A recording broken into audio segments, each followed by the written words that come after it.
My daughter-in-law clapped when my son slapped me across the face. Right there, in front of the entire family, just because I refused to sign over the land. 120 years of sweat and soil, and they thought a signature would erase me. I walked out with my cheek burning and my heart calm like never before. That night, I made one quiet phone call. 72 hours later, the home they tried to steal was no longer theirs.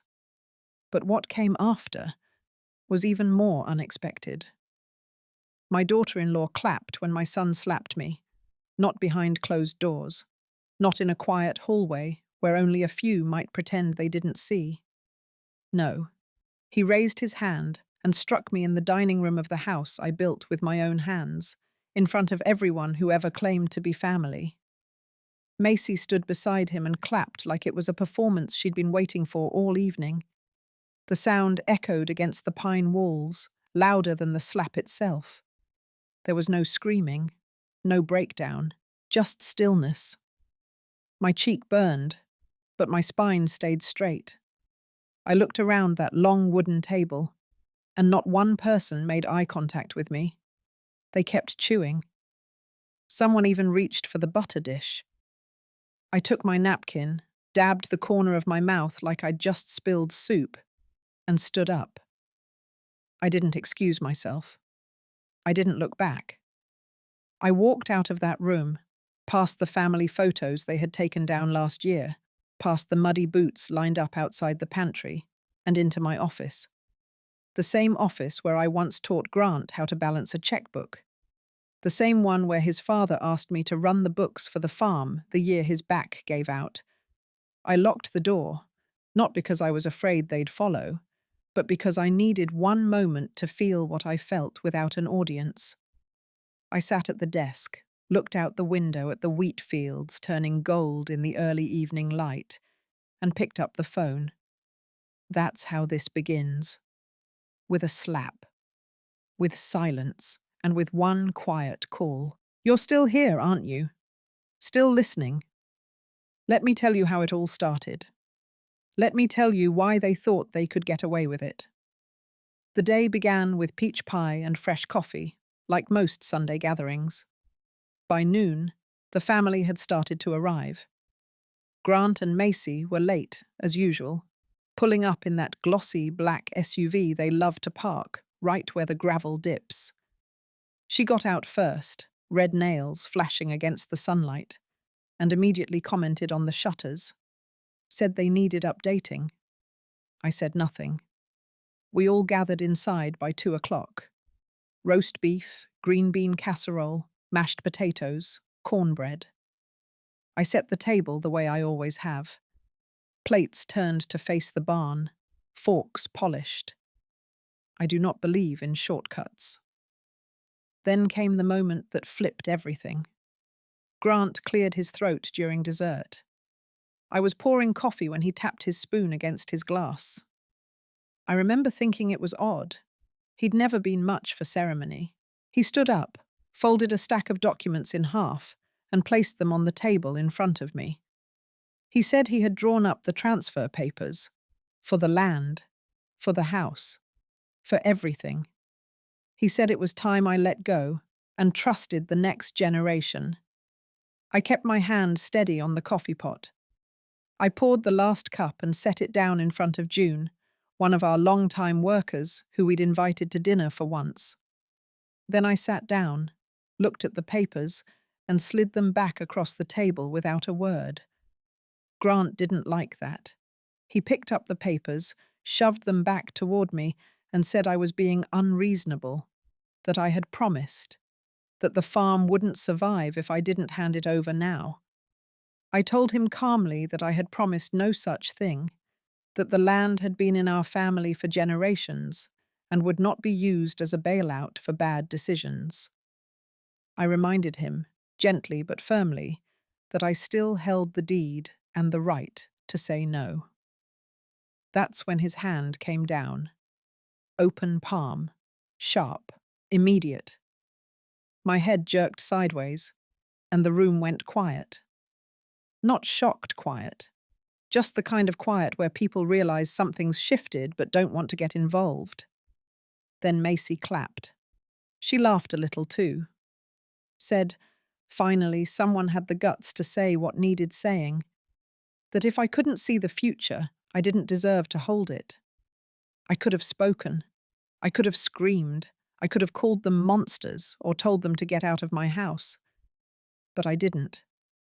I stood up, walked out, closed the door behind me with both hands steady, because what they didn't know, and what I didn't need to explain, was that while they thought they were taking power from me, I was about to take everything from them.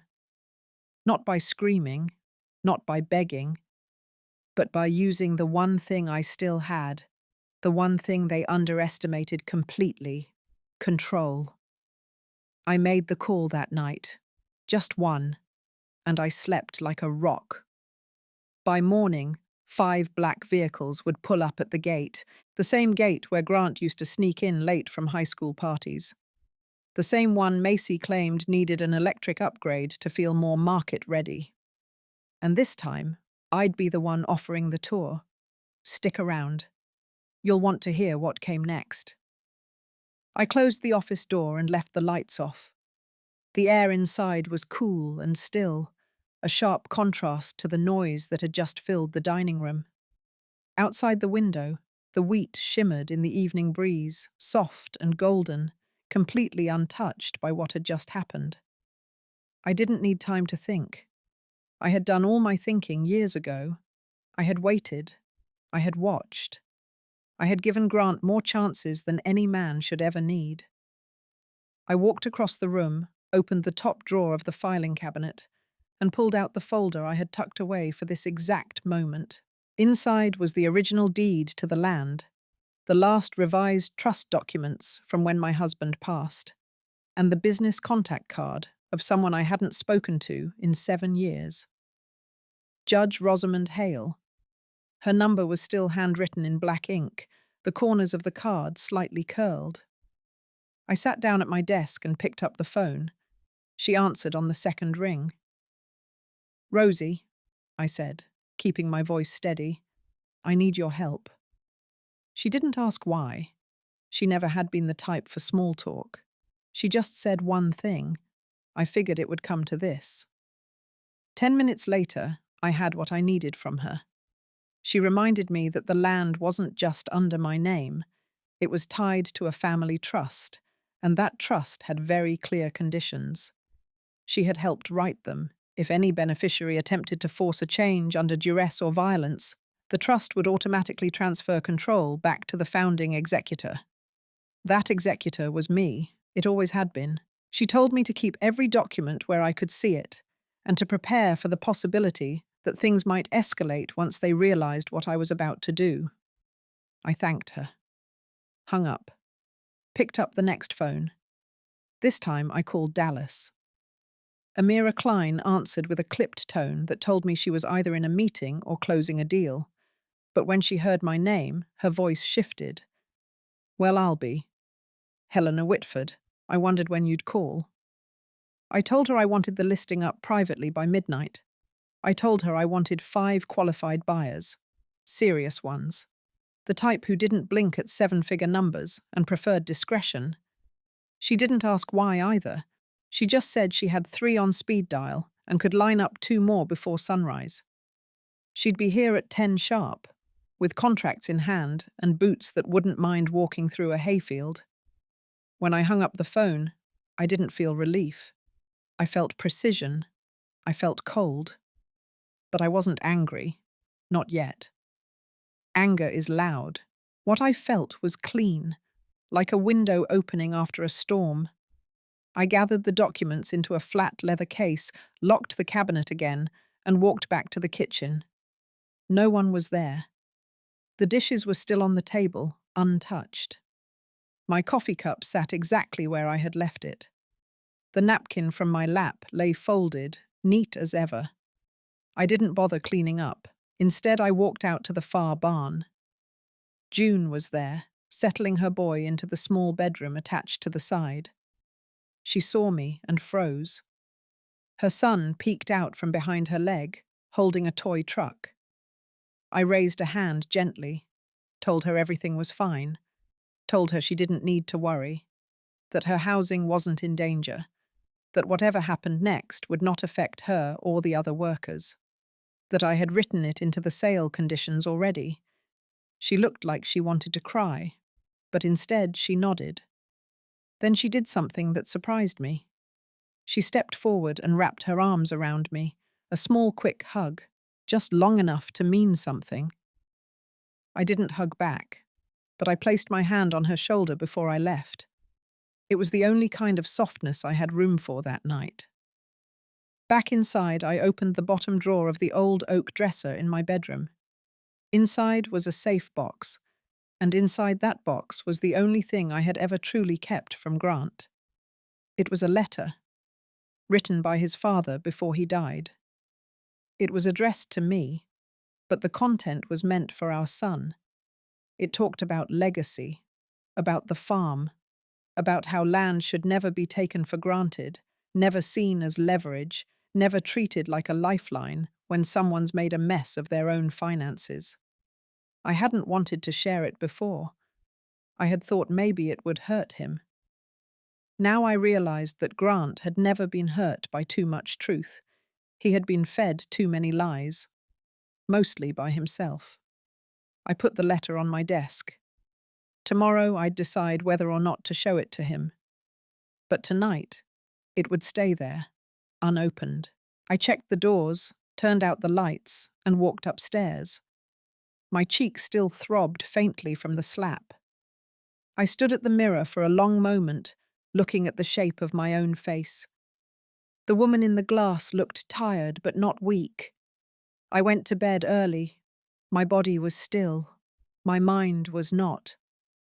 I thought about Macy, how she had clapped like she was watching a circus. I thought about the other relatives, the silence, the shame they had not even tried to hide. And I thought about Grant, the boy who once followed me barefoot through wet fields, the man who now saw me as a roadblock instead of a mother. I would not be that roadblock any longer. I would remove myself from his path. But not by surrendering. By selling the road he thought he owned. And when he came knocking, confused and furious, he would find nothing waiting for him but the echo of his own choices. Tomorrow would be the beginning. Tonight was the quiet before. And I have always known how to survive in the quiet. The night before, everything changed for good. The house held an eerie stillness. Not quiet. No. I know quiet. I've lived in it, welcomed it, built my life inside its slow rhythm. This was something else. A kind of holding of breath, like the air itself was waiting to see what I would do next. I didn't sleep right away. I made tea in the dark kitchen, not bothering with lights. The kettle hissed just enough to remind me that my hands still moved steady, that my body was still mine. I didn't touch the bruised cheek. It had stopped stinging by then, but the warmth under the skin reminded me that memory could settle in flesh, not just in the mind. At 3 a.m, I went to the mudroom and pulled out the ledger Grant hadn't seen since the year he dropped out of his first semester at university. Back when he'd declared he didn't need books or classes to run a farm. Back when he still asked me for advice.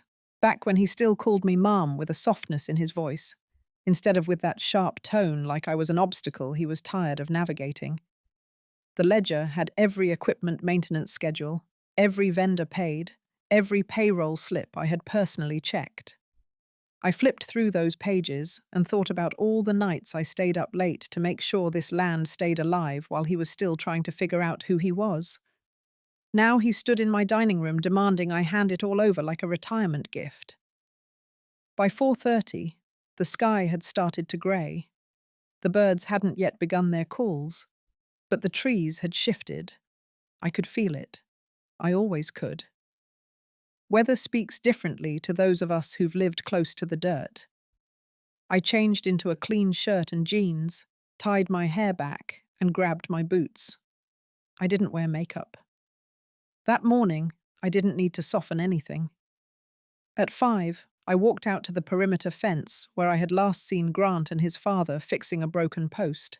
I stood there for a moment, breathing in the scent of earth. I did not feel sentimental. I felt certain. The main house was still asleep. Macy's car was gone, likely at her friend's for the night. She never could handle too much family at once. Grant was likely nursing whatever pride he had left with a bottle in the den.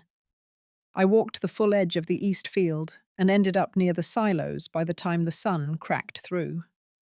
It was the same field where June's boy had learned to take his first steps last spring. The same one where Grant learned to drive a tractor, too fast, nearly tore the front blade clean off. That morning the soil was dry and cracked at the top, but it held life underneath. It always had. By 7, the workers had started arriving in 2s and 3s, quiet as usual. Most didn't speak unless spoken to. That was the rule for years. But one of them, Martin, nodded at me with a kind of respect I hadn't seen in a while. Maybe they had heard something, or maybe they just knew something was shifting. Workers always do. They're closer to the undercurrent than the owners. I gave June a note, handwritten, sealed. It detailed the new housing clause I had already included in the sale conditions. Their living spaces were protected for 2 years minimum, regardless of ownership change, with an option to renew under the same rate. I had Amira draft it formally, but I wanted June to have my words too. She opened it later, I imagine, after I walked away. She didn't speak, but I saw the way her shoulders dropped, the way her son ran out and waved. I lifted my hand back, just once, then turned. At 8, I laid out the documents on the dining room table, not the ones they had brought. Mine. Originals. Clean. In chronological order. I didn't want questions. I wanted facts. This was not a show of power. It was a transfer of clarity. Grant didn't come downstairs until past 8:30. His face was pale, eyes bloodshot. He looked older than he did yesterday. I didn't greet him. He stopped when he saw the files, but didn't speak. I picked up my mug and walked out of the room, leaving the documents behind. He would read them. He would understand what was coming. But he wouldn't be able to stop it. At 9, I met Amira at the gate. She arrived early, alone first. 2 assistants followed 20 minutes later with polished shoes and clipboards. Amira didn't make small talk. She handed me a copy of the private buyer list, each one pre-vetted, each one wealthy enough to purchase without loans. I approved the list without changing a name. At 10, the SUVs arrived. 5 of them. Dark-tinted windows. No branding. No fuss. The gravel cracked beneath their tires like bones snapping clean. Grant was on the porch when the doors opened. He didn't move, didn't shout. Just stood there with his arms crossed and mouth half open like he had forgotten how to speak. I didn't look at him. I walked toward the first vehicle, greeted the lead buyer with a firm handshake, and said only one thing. Let's begin the tour. We walked the fields first. The buyers asked questions. Amira answered most. I only added details when necessary. Crop yields, rotation schedules, irrigation setups, nothing decorative. Then the machinery barn, followed by the lower pasture, the north trail, and finally the house. Grant followed at a distance for the first hour, then disappeared altogether. I didn't care where he went. He had already lost. By noon, one of the buyers asked to stay behind for a private walkthrough. He was quiet, mid-50s, soft-spoken but sharp. He nodded toward the old oak tree out front and said it reminded him of the one his grandmother used to sit under with sweet tea in the afternoons. I told him I had done the same. He smiled. That was all. At 1:30, Amira handed me a folded packet. Inside was the first offer. full cash, no contingencies. Closing within 72 hours. I signed the intent to proceed on the spot. I turned to the empty porch, now quiet, now shadowed, and felt the weight lift. It wasn't just about land, it was about the boundary they had crossed, and the line I had just redrawn. By the time the third buyer left with Amira's assistant, the sky had begun to shift. Clouds were moving in from the west, the kind that brought wind before rain. I stood on the front steps with the offer still in my hand, not folded, not tucked away. I wanted it to be seen, not to make a point, just to make it real. Grant was nowhere in sight, but I knew he was watching. I knew he had to be. He wasn't the type to walk away. He was the type who watched from shadows, waited for angles, and called it strategy. The fourth buyer didn't ask for a tour. He simply shook my hand, made a short walk along the front field, then nodded to Amira. That was all he needed. The numbers, the soil, the yield projections. Everything else was already settled before he ever stepped out of the car. By mid-afternoon, the paperwork had doubled. 3 serious offers, 1 soft verbal, and the fifth buyer already requesting contract review through his attorney. Amira moved through it all like a storm on schedule, efficient and exact. She had no use for hesitation. Neither did I.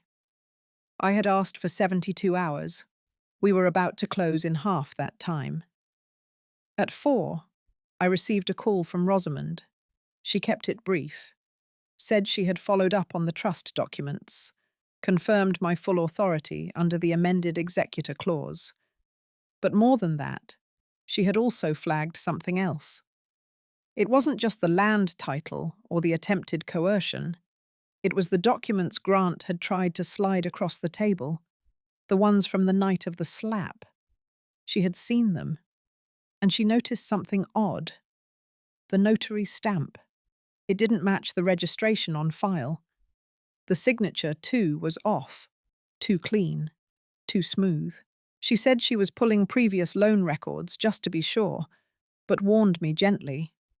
If Grant had submitted forged documents under my name, the fallout would go beyond this sale. I thanked her, told her I had expected something like this, told her I wasn't surprised. The only surprise was how predictable it had become. At 5, Sloane Becker arrived. She didn't announce herself, just stepped out of a dusty sedan, camera bag slung across one shoulder, phone already in hand. Her face looked curious, not invasive. She nodded once toward the house, then to the buyer's vehicles still lined along the gravel. I didn't wave her off. She didn't ask for a statement. Instead, she said she had been sent the video. Someone at the table. Probably one of the younger cousins. Probably someone who hadn't expected what would happen next. The clip showed the moment of the slap. Clear, sound crisp, faces unmistakable, then Macy's clapping, her laughter, the hush that followed. Sloane said she was running the piece for the local paper, but likely it would go wider, regional at least, maybe national, depending on who picked it up. She had already reached out for background. A few people in town had filled in the blanks. Grant's name, his attempt to restructure loans through the farm's equity, his silence after the incident, his absence that morning. I nodded.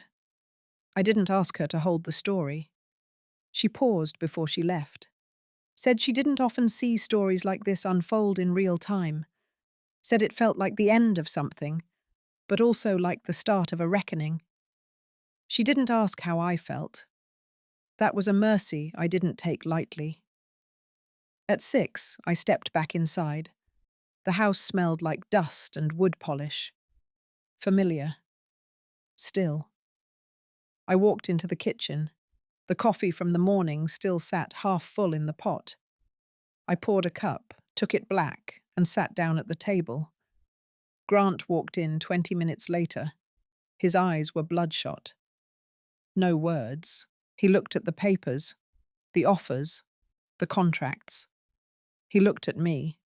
Then he turned around and walked out. He didn't slam the door. He didn't speak. That silence was louder than anything he had ever said to me. At 7, Macy arrived in a different car than usual. Something borrowed. Something older. She came in through the back, her heels too loud against the tile. She saw the documents, the empty living room, the way the light had faded from the windows. She didn't touch anything, but she said one word before she turned to leave. Already. I didn't respond. She left the way she came, fast and stiff. At 8, I called Amira, told her to initiate the full close. We wouldn't wait for 72 hours. 48 would do. Amira agreed, said she'd send the final signatures through encrypted doc chain by morning. I went upstairs, changed out of the clothes I'd worn all day, and sat by the window. Outside, the trucks began to disappear. Only one buyer remained, speaking quietly with her assistant. The house felt lighter, not empty, just less weighted. At 9, Rosamond called again. She had spoken to the county clerk. There was a loan, submitted 2 years ago in both my name and Grant's, but I had never signed it. The clerk faxed over the scanned page. The signature looked like mine. Almost perfectly. Almost. But it wasn't. And now that the trust was changing hands and the farm being sold, that loan would trigger a deeper audit, which meant Grant would have to answer questions. And likely so would Macy. Rosamond said we didn't have to press charges, but we wouldn't need to. The bank would do what banks always do: protect their money. By 10, I turned off the lights. The house, for the first time in years, felt mine again. Not because I had taken something back, but because I had stopped giving it away. By morning, the silence broke. I was standing in the garden when I heard the first knock, not on the door, but on the fence. The sound of knuckles on wood. Hesitant, but steady. I didn't go to answer. I knew who it was. I also knew why. Instead, I walked to the corner of the porch, took my seat on the old wicker chair, and waited. It wasn't long before I saw Grant. Not walking toward me, but pacing back and forth along the driveway. He wasn't looking for conversation. He was watching the road, watching the gate, watching for cars that used to belong to us but no longer did. He looked like a man standing in front of something that used to be his, and he looked like he finally realized it no longer was. Around 8:30, the phones began to ring. June came out first, holding hers with both hands, eyes wide. She didn't speak, but she held the screen out to me. Local news, video clip, a still frame of the slap, frozen in the worst possible moment. My face turned, Grant's arm halfway through the swing, Macy blurred behind him mid-clap.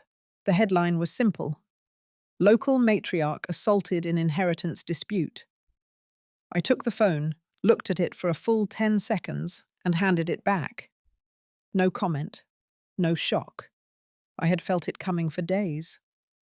At 9, the press van rolled into the road, not onto the property, just up to the gate.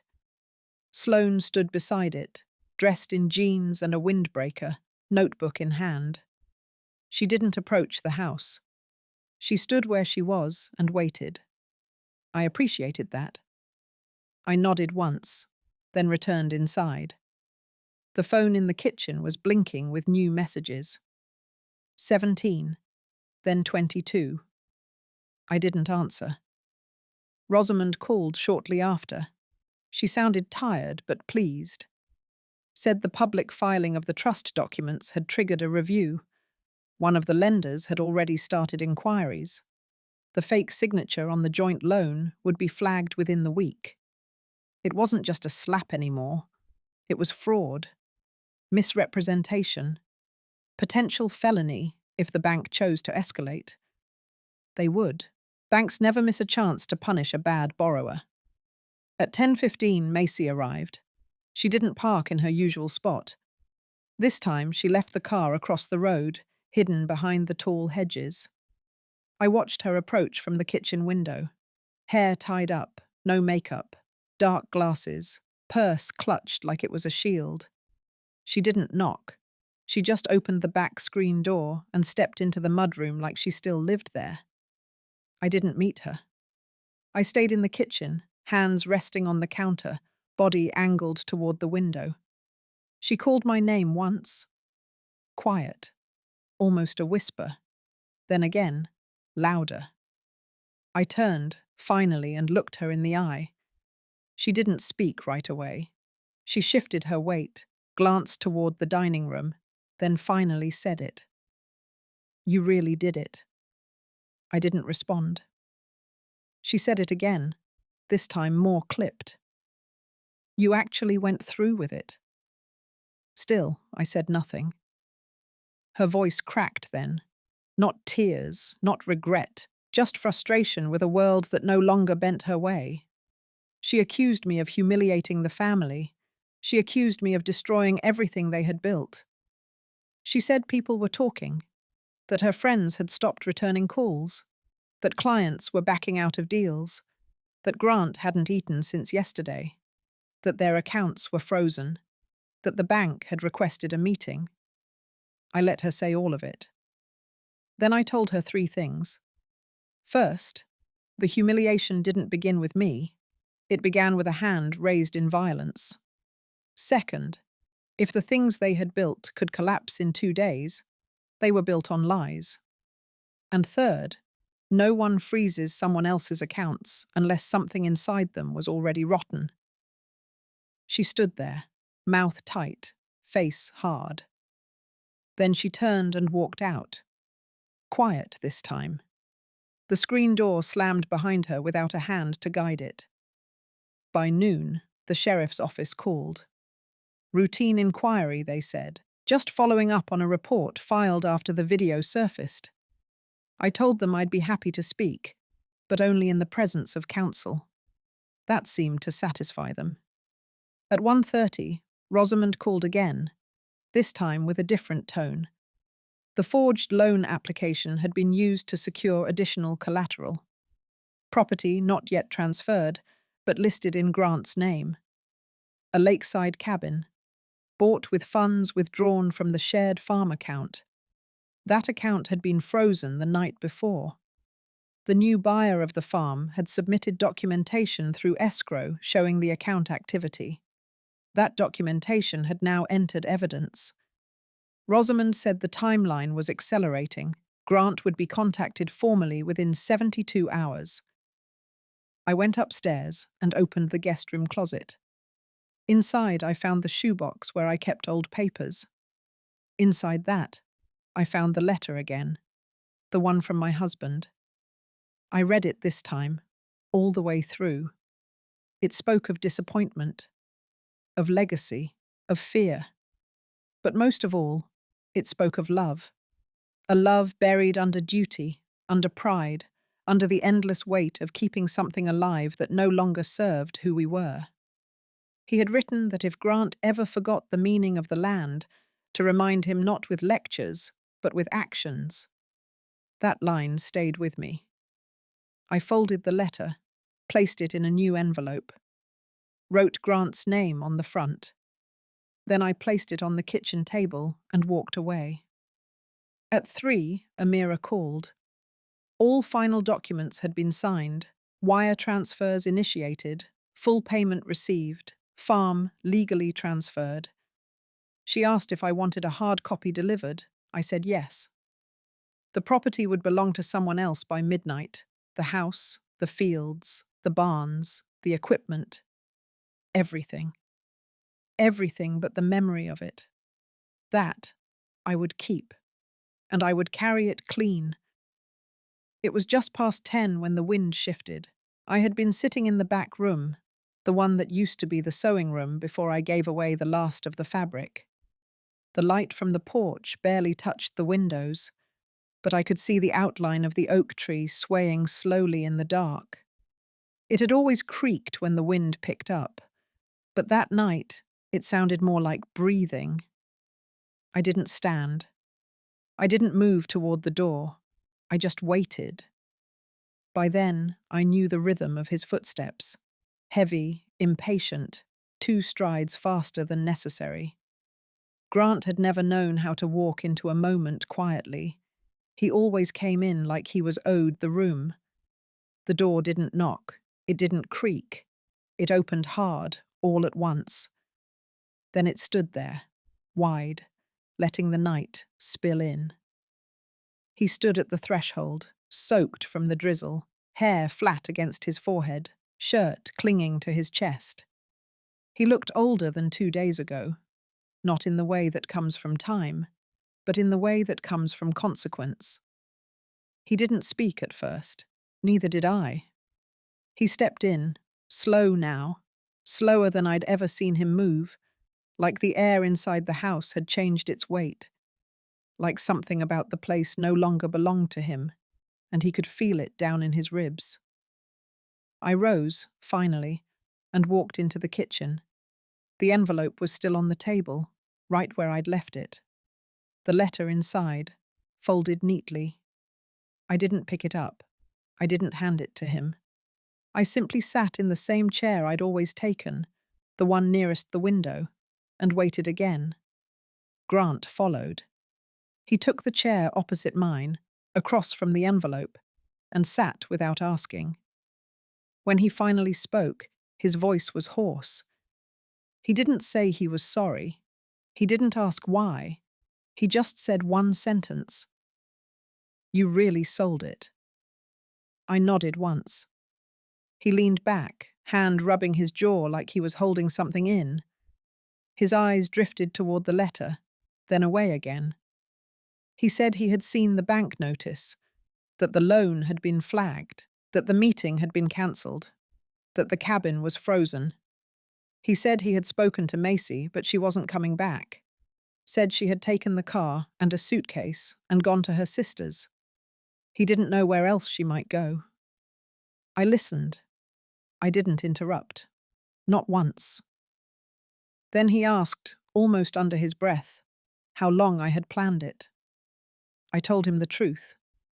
I hadn't planned it until he slapped me. He flinched, not because of the words, but because of the way they landed. That's when he finally looked at me, full in the face. Not defiant, not pleading, just confused in a way that looked too late. He asked what he was supposed to do now, said the house was gone, the land too, said everything he had counted on had vanished in 3 days. I could see the panic behind his anger, the way his shoulders pulled in like he wanted to shrink himself but didn't know how. I let the silence sit for a long moment. Then I answered. I told him that what he had counted on was never his, that he had mistaken access for ownership and kindness for debt, that the land had held our family for over a century, and it had never once been his to take. I reminded him that legacy isn't something you demand, it's something you earn. He stayed quiet after that. His eyes dropped to the letter. I told him it was from his father. He didn't move. I told him it had been written the year before he died, that it was meant for him, but I had kept it, thinking he wasn't ready to hear what it said. I said nothing more.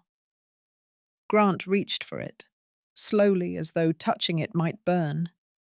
He opened it, unfolded the page with both hands, and read. He didn't cry, but I watched his jaw shift once, then lock again. When he finished, he set the letter down, but didn't push it back. He said he had thought the slap would wake me up, that I was clinging to the past, that I didn't see how close the farm was to failing. He said he thought he was saving the family. I told him no one saves a family by breaking its foundation. He stood after that. Not fast, not sudden, just done. He didn't take the letter. He left it where it sat, between us. At the door, he paused. He said he didn't know what to do now. I told him that starting over was the only honest option left. He nodded, once, then stepped out into the dark. The door closed gently this time. I stood there for a long while, hand resting on the back of his chair. The room smelled of rain and regret. When I finally returned to my seat, I picked up the letter, smoothed the folds, slid it back into the envelope. I placed it in the drawer where I keep the things that remind me who I am. Outside, the rain had stopped. The next morning came quiet. No birds, no wind. Just that thick kind of stillness that clings to the air after a long night of unraveling something that's been too tight for too long. I made my coffee slowly, took it to the back porch, wrapped myself in the old quilt with the faded green border, and sat there watching the field mist curl up from the earth like breath from a tired animal. It felt peaceful, but not empty, more like something had settled. The silence was mine again. I hadn't expected peace to feel so heavy. Around 8, the first knock came. I didn't move. It was sharp, rushed, the kind of knock people use when they expect you to jump. I didn't. I took another sip instead, let the steam touch my nose, let my shoulders relax back into the chair.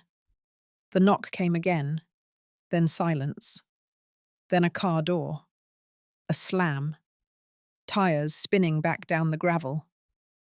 20 minutes later, another one came. Different knock. This one lighter, more deliberate, almost embarrassed. I didn't rise for that either. I had already decided that today no one got my time unless they had earned it. And no one had. The third car pulled in just after 10. This time I heard heels, fast, sharp taps across the porch, like someone trying too hard to look like they weren't rushing. And then before the knock, I heard her voice. It was Macy. She didn't call my name. She didn't beg or curse. She just stood there for a moment, long enough that I could hear her breathing. Then she spoke, soft, like her voice was hiding behind the screen door. She said she didn't come for forgiveness. She didn't expect comfort. She said she came because she needed to understand. Understand how everything had changed so fast. Understand how I had done it so quietly. Understand why Grant had walked out of the house last night with nothing but his keys and a paper in his hand. I stayed quiet. Still. Unmoving. She said she had lost her job 2 days earlier, that her name was on none of the paperwork for the cabin, or the loan, or the land, that the lawyer she had spoken to told her she had no claim, that everything she thought was her future had collapsed inside of 3 days, and that she no longer knew where to go. She said she had made mistakes. Big ones, small ones. The kind that stack up in the corners of your marriage until they fill the air and push out all the love. She said she didn't come to apologize, just to tell the truth. Then she sat down on the porch steps. I waited. 10 minutes passed, then 20. She didn't leave. And then softly she began to talk again. But not to me. Just out loud. Maybe to herself. Maybe to the wind. She talked about her father, how he always told her the fastest way to power was to marry it, how she thought love would be easier if it came packaged with comfort, how Grant had seemed like the golden ticket, family land, legacy, a future guaranteed. She said she hadn't understood then that real legacy doesn't come in acres or checks. It comes in choices, in what you protect and what you betray. She said she betrayed too much. Still, I didn't speak. I couldn't tell yet if she was peeling something off or just playing another role. But then she said something different. She said she read the letter. I froze. She said Grant had left it on the table when he came back to the cabin to pack. that he didn't say a word, just walked to the bedroom, stuffed a duffel, grabbed his boots, and left the door open when he drove off.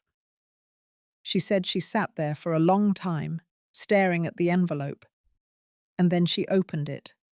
She told me she cried, and she said it wasn't the words that broke her, but the tone, the gentleness, the way his father had written about grace and character, and the hope that his son would know how to carry both with care. She said she realized she had never heard Grant speak like that, and it scared her, because it meant there was a part of him she had never touched.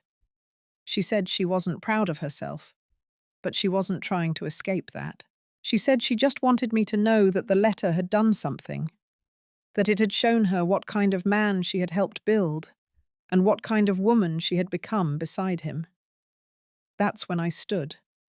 I walked to the door, pulled it open, and looked her straight in the face.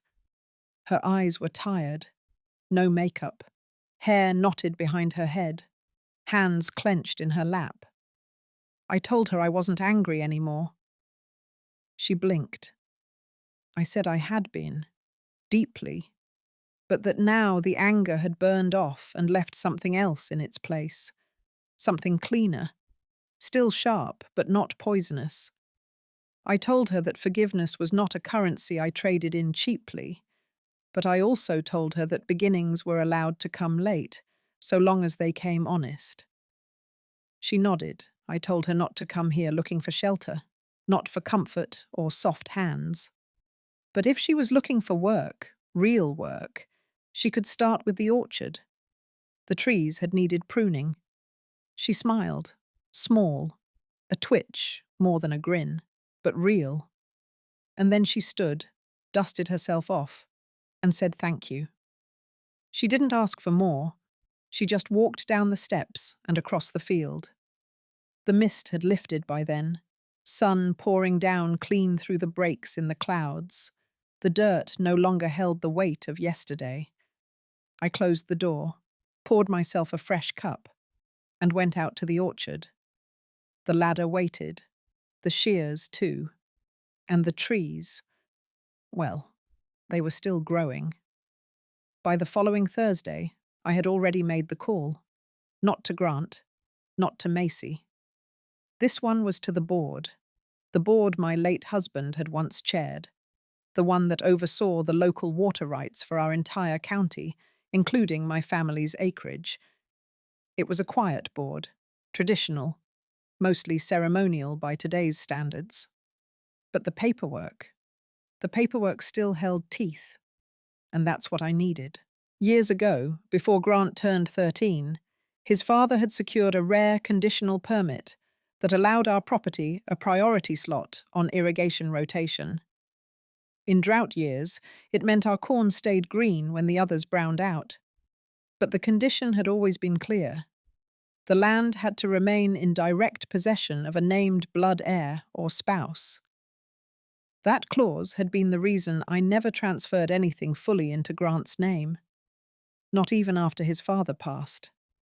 I told myself it was for his protection. Now I knew it had saved everything. After the public mess with the inheritance letter and the cancelled power of attorney, whispers had started spreading. I hadn't needed to push those. Whispers have their own legs, especially in towns where everybody remembers who sat next to who in 6th grade. I scheduled the board meeting at 6:30 p.m. the following Monday. The room they used was small, a leftover space in the back of the county hall building, mostly used for Lions Club and retired teacher luncheons. Fluorescent lights, metal folding chairs, a long folding table with water bottles and a bowl of peppermints in the center. When I walked in, 3 board members were already seated. By 6:35, all 7 were present. At 6:37, I began. I told them plainly, my son had attempted to shift control of the land through manipulative means. He had gone behind my back with forged forms, pressured an ailing notary, and tried to register documents that no longer reflected my wishes. Worse, he had done it while positioning the land as collateral for a construction loan through a third party, Macy's cousin's husband, apparently.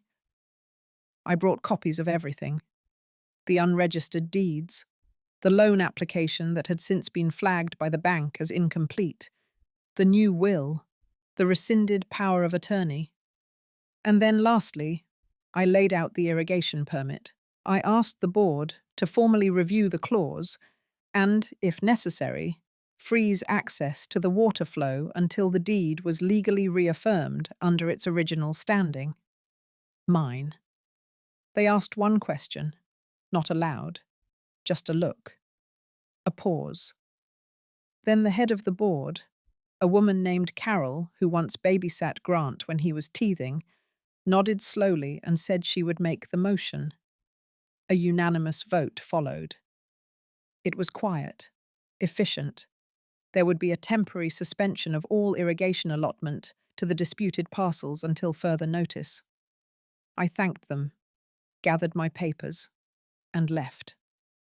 That night, I didn't sleep. It wasn't nerves. It was clarity, a kind of clear sky inside me I hadn't felt in months, maybe years. The next day I received a voicemail. It was from a man named Stan Pickering, attorney. He represented the Regional Subcontractors Guild. Apparently, they had been approached by Grant and Macy's team to bid on a new build, a 4-home split subdivision on what was once the backfield of my south pasture.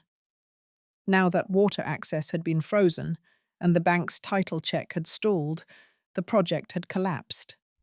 They wanted answers, and they wanted someone to blame. I didn't return the call. 2 days later, the town paper ran a short piece on the front of the local section. It had no photo, just a small headline: "Permit reversal delays South Hill development." A quote from Carol was included. She said the board had acted in accordance with legacy bylaws and with full legal transparency. Another quote, from an anonymous source close to the developer, claimed the delay was unexpected and personally motivated.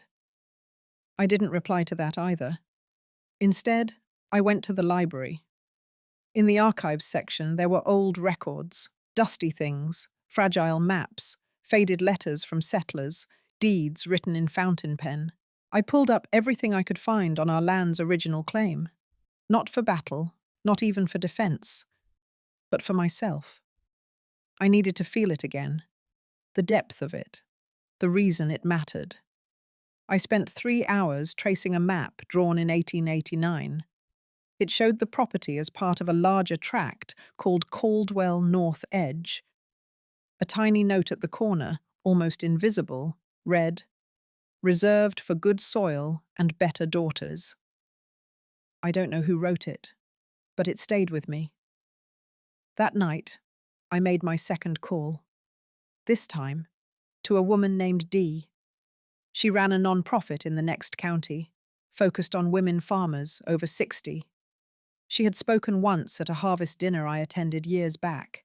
Her voice was rough, like gravel, but her mission had always been strong. We talked for nearly an hour. I told her what had happened, what I wanted to do. I said I didn't want revenge anymore. I wanted legacy. She said she understood. By Friday, she had emailed me a draft. It was a proposal, a partnership. My land, still in my name, would become the regional host site for a new training program: women-led agriculture, micro grants, mentorship, soil stewardship, economic autonomy. My condition was simple. I would fund the first 2 years with proceeds from the mineral rights my husband had left untouched, and I would bequeath half the land into a foundation, non-transferable, non-mortgageable, immune to sale or seizure. The rest would stay mine until I died. After that, it too would pass into the foundation. There would be no nameplates, no family seals, just fruit, soil, shade, something real. I signed the papers the next Monday, alone, at my kitchen table. Then I took them into town and handed them to Dee in person. She cried. I didn't. I had already shed what I needed. That night, I walked the edge of the orchard. The moon was low. The air smelled of cut grass and the sharp green of unripe pears. Somewhere in the field, a fox darted past, and I felt not powerful, not victorious, just steady, as if the land beneath me had finally stopped shaking. The letter came in a crisp white envelope, hand-delivered by someone I didn't recognize. No name on the return, just the address of the restaurant in embossed gold print across the top. Sable Ridge Inn. That place had always felt like it tried too hard. It was where the bankers and retirees with second wives liked to take pictures of their dessert. The invitation was for a private dinner. 8 p.m. Friday. No listed host, no explanation. But I knew. I showed up 10 minutes early. The maitre d' blinked when I gave my name. Then he smiled, that tight, trained smile people wear when they sense money or scandal. They led me through a dim corridor, past a row of booths, to a glass room at the back. The doors were closed, the lights low, candles flickering on a long table that stretched nearly the width of the room. At the far end sat Grant and Macy, dressed like it was their anniversary, eyes gleaming like they were waiting on a performance. There were 3 empty chairs between us. I didn't sit. Grant stood, his hand gesturing to the nearest seat like he thought he still had power, like he believed this was his boardroom now. I stayed standing. He cleared his throat and tried to smile. He said it was time to talk, that the past few weeks had been a learning experience, that they had overstepped, misjudged. He said he had consulted with a new advisor, someone more familiar with generational estates and rural trusts, that the situation was salvageable, that he was willing to make amends, that they were willing to offer me a structured agreement. I almost laughed. Macy leaned in, her tone syrupy, like she was explaining a gift basket. She said they were prepared to include me in a co-ownership model, that my name would be honored in any press surrounding the new development. The development that no longer had water. The development the bank had quietly walked away from. The development I now legally blocked. I looked at them for a long moment, studied the sheen on Macy's nails, the twitch just behind Grant's jawline. I said nothing, just took a step back. Grant's voice rose slightly. He said this was my chance. He said I could still leave something behind, that I didn't want to be remembered as bitter. He used that word. Bitter. And something in me clicked. Not in anger, not in pain, in stillness. I finally sat, folded my hands, and spoke clearly. I said I had already made arrangements, that I had filed the new land partnership under a foundation, that 50% of the land had been deeded permanently and irrevocably for non-commercial use, that no development would ever take root there, not now, not in 50 years, and that the rest, well, the rest would follow once I passed. Grant blinked, just once, like he hadn't heard right. Macy inhaled sharply. I kept going. I said I had also filed a formal notice of misrepresentation and attempted deed fraud to the county registrar, that they would be contacted shortly. Not for charges, just for an inquiry. That's all it would take. That and the rumor of it. They sat there, stone still. I stood up. I told them they had already taken enough. My peace, my patience, my name. They would not take my land. I walked to the door, but before I opened it, I paused and said the last thing I would ever say to them together. Not loud, not angry, just final. I said, "This is the last table you ever get to invite me to." Then I walked out. The next day, the phone calls started. From mutual acquaintances, former friends. The tone had shifted. People no longer said they were shocked by Grant's behavior. They now spoke in past tense, distant, cautious. One woman from the local garden club called just to say she'd always suspected Macy didn't belong in this town. By Sunday, I received a message from Dee. She said our foundation had already received its first application. A woman in her 70s, recently widowed, who had been evicted from her own land by a stepson. She wanted to learn how to grow her own food, wanted to rebuild. I stared at the email for a long time. Then I opened a new message and typed one line. Tell her she is not alone. I clicked send. Later that evening, as I folded sheets and prepared for bed, I passed the bookshelf where an old photograph of my husband still sat. I picked it up. For the first time in years, I didn't feel like I had failed him. He always said the land would speak for itself if we let it. Now it would. Not for profit, not for pride, but for something harder to fake, rooted, enduring. Mine. It was strange, the silence that followed. Not the heavy kind that falls when grief settles, but the hollow kind that rings after a storm, tears through, and everything is suddenly still. My phone didn't buzz. My door didn't knock. Not even spam calls made it through that weekend. I sat in my kitchen, the one with the old pine cabinets and mismatched chairs. The chair across from me had a cushion worn thin. That was the one my husband used to sit in. He always leaned back too far, and I'd scold him like a fool would think it mattered. But these days, I found myself tugging it closer. I didn't like empty spaces anymore. There was coffee in the pot. Too much for one. I poured it anyway and left the second cup to cool. I didn't need to do anything. That was the first shift. For months, maybe longer, I had been reacting. Dodging, shielding, calculating. Now the counterattack had landed, and Grant and Macy had vanished from view like smoke after a burn.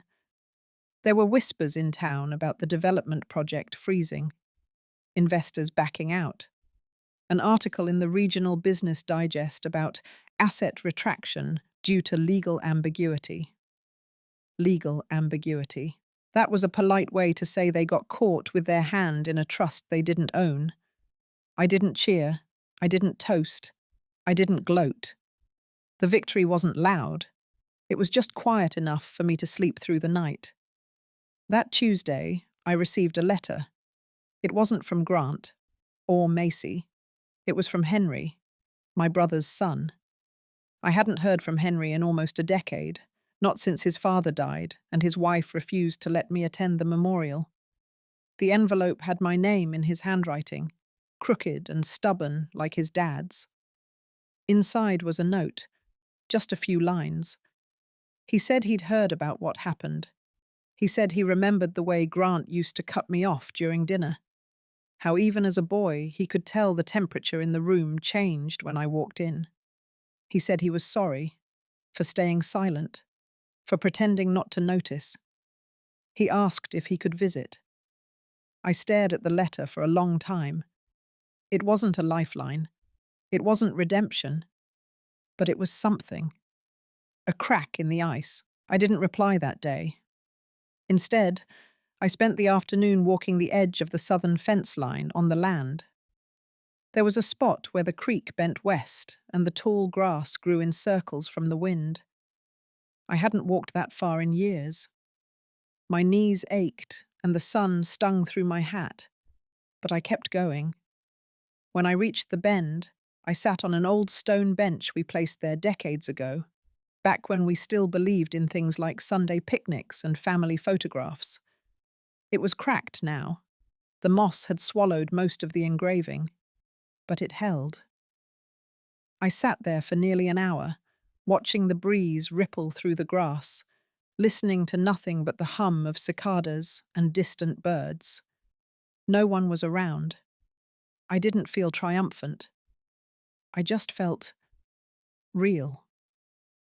That night, I lit a fire in the back pit and burned the last box of papers Macy had forced into my garage.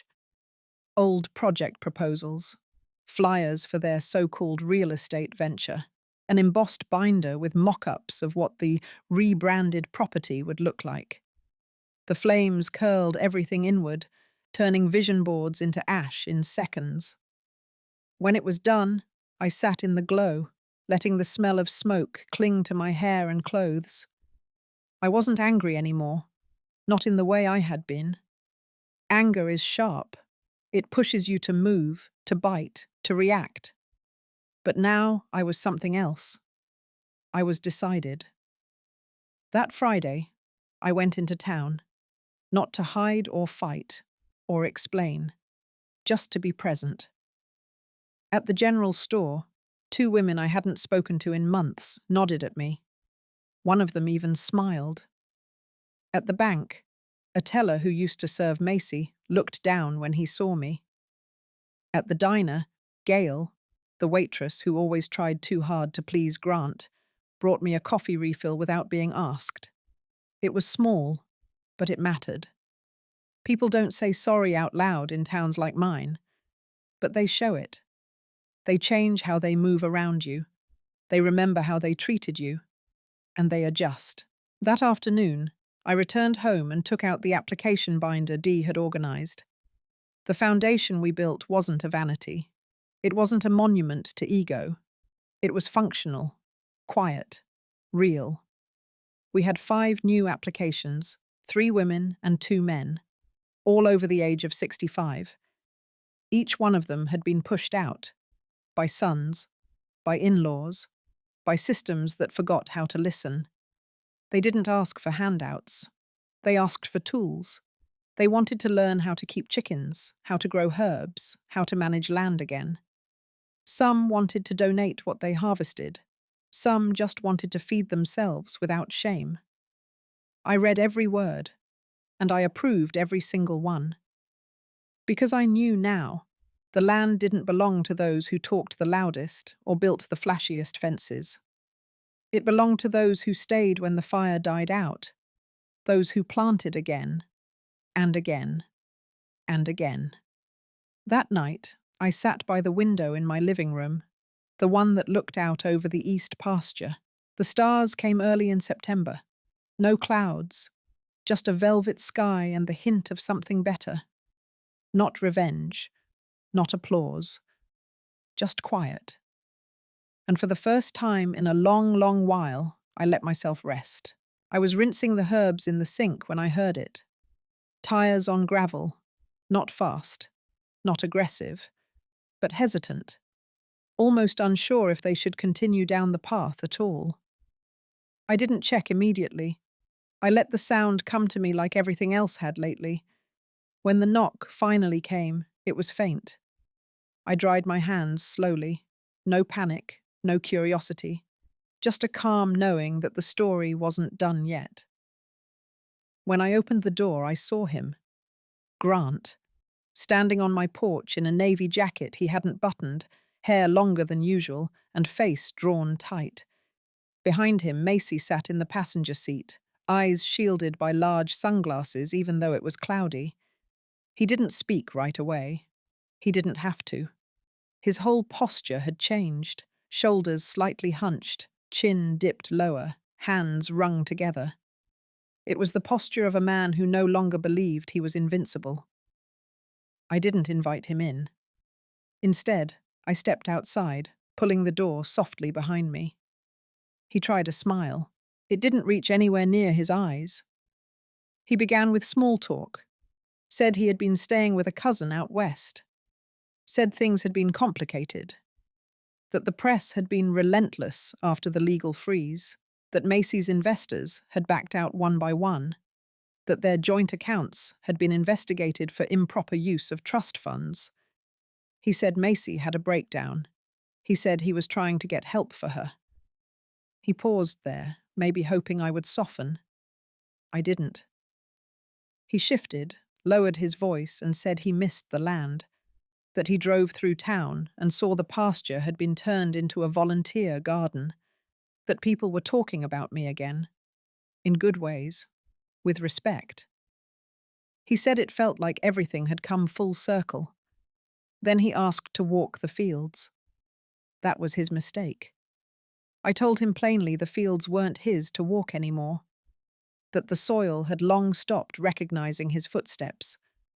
He bristled, for just a moment, that old spark of entitlement flaring up, but it died quickly. Then he said the words had been waiting to hear, but not in the way I thought I would hear them. He said he was sorry, but not for what he did. He was sorry it hadn't worked out. Not sorry for betrayal. Not sorry for the legal ambush. Not sorry for calling me senile in front of board members. He was sorry they lost. I could see it in his eyes. Regret rooted not in shame but in consequence.